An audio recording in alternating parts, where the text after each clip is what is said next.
Norma Jean was an undoubtedly naturally pretty girl. However, the iconic Marilyn look that we all know today is something that took several years to evolve. 3 key moments in that evolution were when she dyed her hair peroxide blonde, when the head of the studio sent her to have plastic surgery to slim down her nose and also to correct an overbite, and finally when she met her makeup artist, and this would be her makeup artist for the whole of her career, Alan Snyder, known as Whitey. They had an incredibly close relationship, to the point where Marilyn even said, if I die before you, you have to do my makeup for my funeral, and it's something he did, and he was also a pallbearer.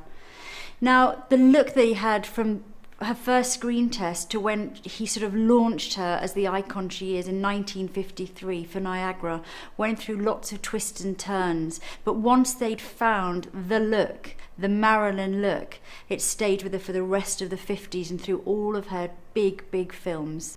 Marilyn was incredibly keen on protecting her skin. Her favourite products for doing this were good old-fashioned Vaseline and Nivea. She put a really thick layer of either one of them all over her face before she'd start doing her foundation. One can only assume that Marilyn must have had quite dry skin to be able to pile on the Vaseline without ever looking overly greasy. It's not something I'd advocate doing today, but back then it really gave her an amazing glow under the studio lights, imparting her skin with a beautiful sheen that had the added benefit of making her look ever so slightly soft focus in front of the camera. Onto the base. Now there's different reports, the different types of foundation that Marilyn used. It's quite hard to get the exact details, as like all good makeup artists, Whitey never betrayed her secrets. One of the foundations she liked was Max Factor, and she also liked one called Anita of Denmark. One of the key things about Marilyn's makeup was the youthful, dewy glow. She was never one to over-powder or mattify her skin. She always looked beautifully clean and fresh. She knew that moisture equaled youth.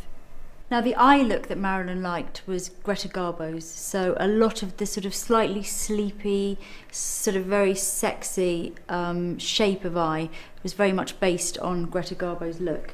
To begin with, she used a white all over her eyelid just to really open up the area. Next, a luminous white, so a shimmery white colour, was used to really highlight and open up the corners of her eyes. So the white was used into the corner, just like that. I'm going to start by just curling Ivana's lashes and putting on some mascara. As time went on, Marilyn's makeup routine became more and more elaborate. It's rumoured to have taken up to 3 hours. Every aspect of her routine had a purpose. So onto the eyelashes, and Marilyn always wore a half set of lashes. This enabled her to keep that really elongated and very almond looking shape. So you can see how the half set of lashes really starts to extend the line of the eyes. Next onto the eyeliner. And contrary to popular belief, it wasn't a black liquid, it was a brown pencil. Also, it wasn't too thick. It never overpowered her look. So the liner traced all the way along the lashes, and then at the outer corner was lifted up and out, just like that. Now next into the shading element around the eyes. And one of the main things that Marilyn had was a little bit of shading just into the socket line here, just at the outer corner, and this just gave depth to the eyes, but without overpowering them. Just helped them to look a little bit more deep set. Now one of Whitey's big tricks on Marilyn's makeup was to draw a line under her eyes with a little bit of powder or a pencil, and this was meant to look like a shadow. And what happened was it went down from here to look like it was a shadow from the weight of her lashes. So although it looks often as if it is genuinely a shadow, when you look at some of the old pictures of Marilyn, on closer inspection you'll notice with different light you always see this incredible fake shadow that's been softly drawn in underneath. So you can see already before we put our mascara on the bottom that you're getting the impression that there is this really quite strong shadow being cast by the super long lashes on the top. Now to further enhance this, Whitey used, look up for me, a white pencil in between the two lines. And he also used a white pencil along the inner rim or the waterline of Marilyn's eye. One of the main things that Whitey wanted to achieve with Marilyn's makeup was to give her that really heart-shaped face. One of the things that helped to achieve this was her brows, which he drew on high and very arched, giving the feeling of space between the eyes and a more wide-set appearance. So after adding some mascara underneath, you can really see now the brows, how they've taken shape. And they are giving that appearance of a very wide forehead, a very wide set eyes, so the eye is immediately drawn to the outer areas of the face, so the corners of the eyes, the lashes. One of the stranger details of the eye makeup application was a dot of either red lipstick or pencil placed right at the inner corner to give her eyes a whiter, brighter appearance. Another key thing about Marilyn's makeup was the shading and the highlighting, and this is the aspect of the makeup that really gave that three-dimensional look to her face, especially for moving image, for film. Every time she moved, she needed to catch the light, her contours needed to look perfect, and also it was used in a correctional way.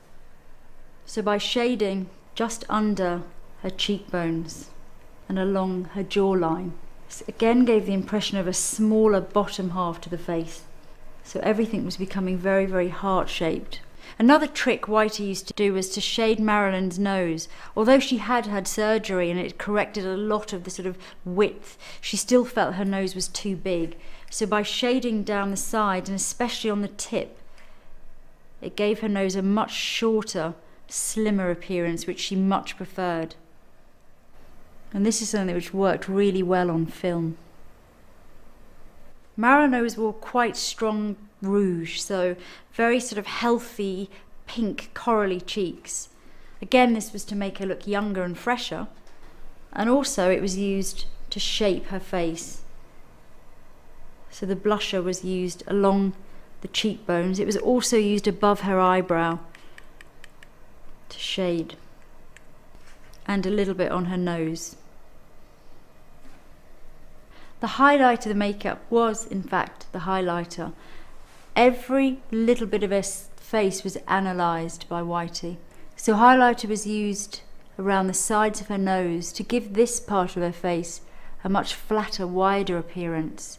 Also down the centre of her nose and into the centre of her forehead. You were really under the impression that her cheekbones were extremely high, her chin was extremely small, and she had this beautiful, wide open look around her eyes. Marilyn's lip makeup is legendary.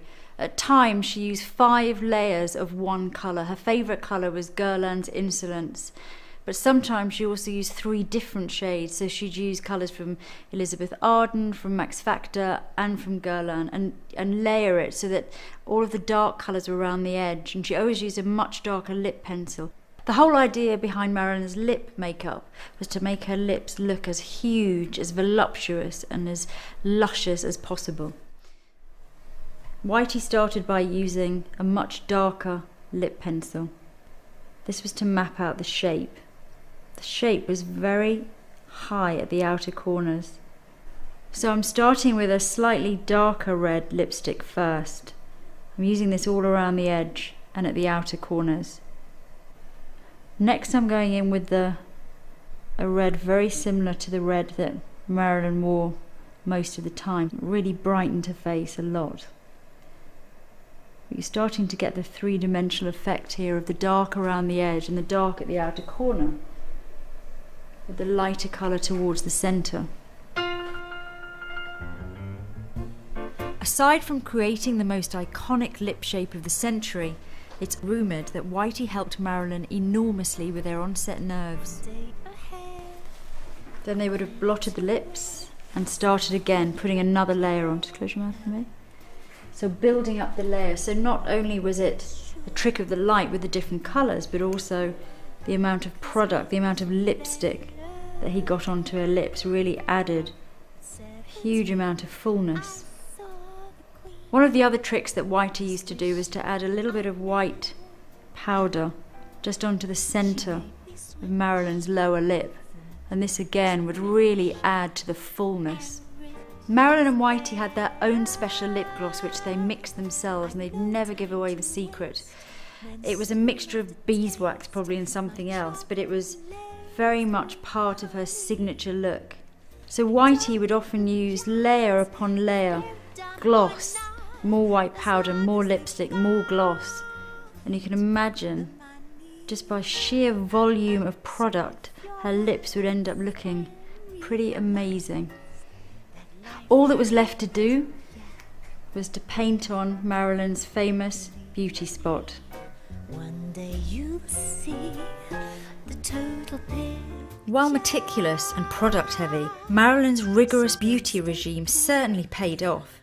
Throughout her career, Marilyn established herself as the ultimate bombshell. Photographer Milton H. Green remarked, "You don't just wake up in the morning and wash your face and comb your hair and go out looking like Marilyn Monroe.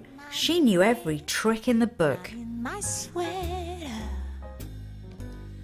I quickly learnt the poor get burnt, so rich